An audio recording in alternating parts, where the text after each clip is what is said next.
يا صباح الخير، وحشتوني قوي بجد. بقالي كتير منزلتش فيديوهات جديدة، بس النهاردة بجد رجعت لكم فيديو جميل جدا. النهاردة هنعمل مع بعض السردين او القليشي، هنا في ايطاليا طبعا بيسموه القليشي.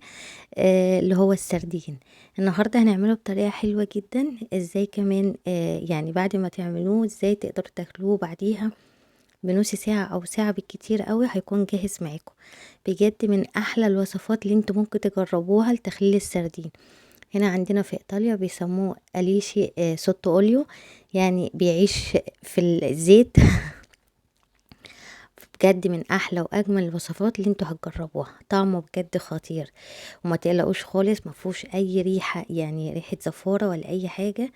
طعمه جميل جدا. هوريكم النهارده ازاي تعملوه بكل سهوله. يلا بينا على طول نبدا ونشوف هنعمله ازاي. هنا انا معايا كيلو من السردين او القليش، زي ما قلت لكم هنا في ايطاليا اسمه القليشي.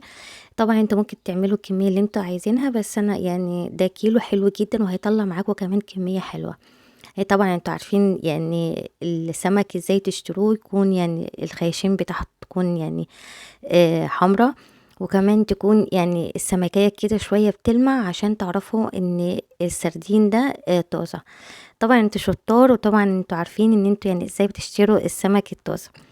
هنا بقى هبتدي ننضفه، طبعا يعني لازم بيبقى تحت المية او في الحوض، بس انا هوريكم كده كام واحدة ازاي تنضفوه. بيتنضف كمان بكل سهولة، يعني مش محتاج ولا سكينة ولا مقص ولا اي حاجة.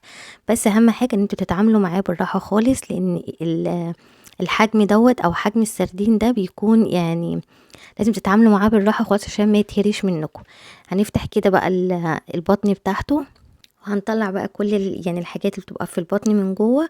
وبعد كده هنيجي من عند الديل، هنبتدي ان احنا نكسر السلسلة.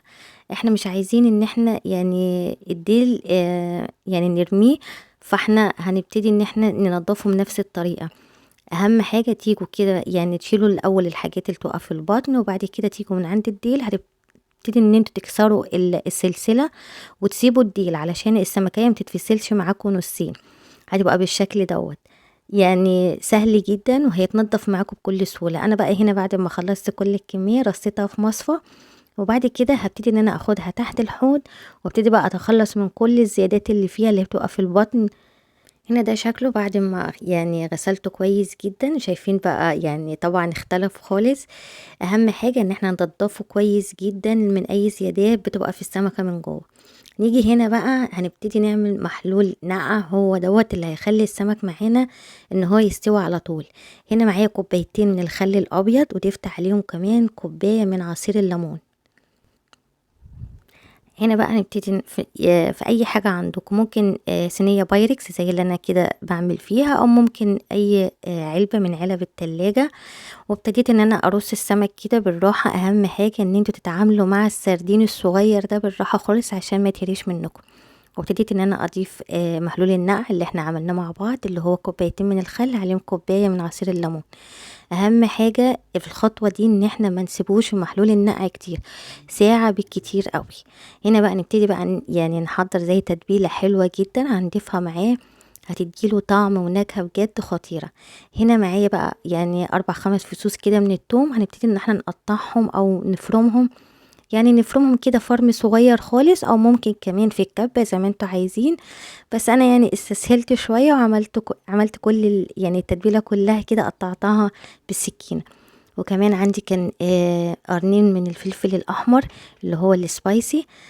طبعا هنا يعني حسب ما انتوا بتحبوا الحاجة، يعني سبايسي قوي او ممكن يعني نص نص، حسب ما انتوا بتحبوا يعني الحاجة تكون يعني سبايسي قوي او نص نص. هنا معايا كمان شوية فلفل، ده فلفل اللي هو المجفف.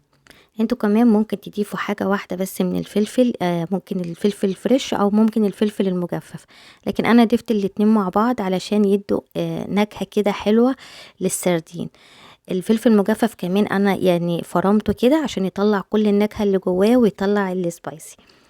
فممكن بقى انت حسب الحاجة زي ما انا قلت لكم بتحبوها سبايسي قوي او نص نص، فدي بقى دي حاجة ترجع لكم انتوا.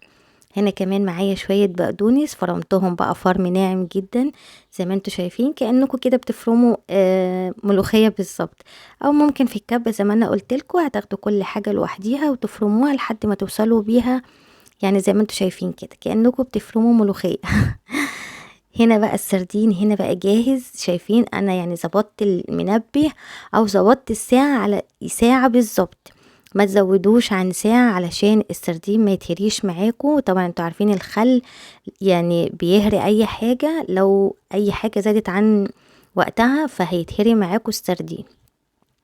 هنا ابتديت ان انا اطلعه على مناديل المطبخ علشان انا عايزة اتخلص من كل كمية الخل والليمون اللي فيه.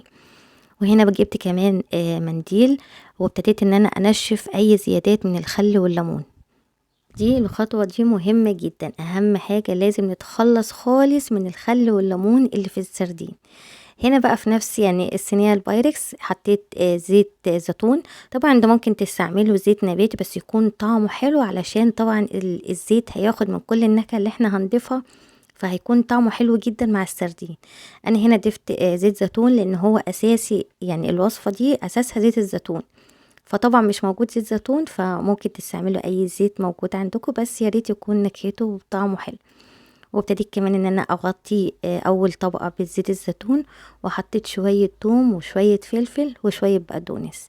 هنا اول طبقة حطيتها يعني بالطول، والتاني طبقة حطيتها بالعرض علشان يكون يعني عكس بعض، عشان وانتوا بتطلعوه كده تطلعوا الواحدة بوحدتها،